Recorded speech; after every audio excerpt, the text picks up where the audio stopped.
Dilaver. Oğlum kalk Dilaver kalk okul var oğlum. Ne var ya? Sınav var bugün oğlum hadi kalk geç kalacaksın. Ne sınavı? Kimya sınavı hadi hadi.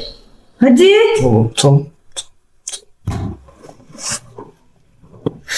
Ne okuyordu bu? Kimya mühendisliği oğlum hadi. Kimya. Alo, ne yapıyorsun? İyiyim. Okula gidiyorum sen. Ben de. Sınav vardı bugün. Birlikte gidelim mi? Sen mi teklif ediyorsun? Yani ben teklif ediyorum işte. Olur, köşede buluşalım mı? Görüşürüz. Hoş geldin. Gel.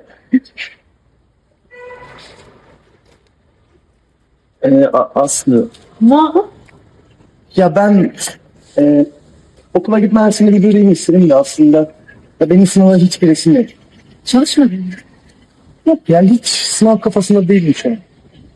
Ama sınav çok önemli biliyorsun. Aslı. Sen git.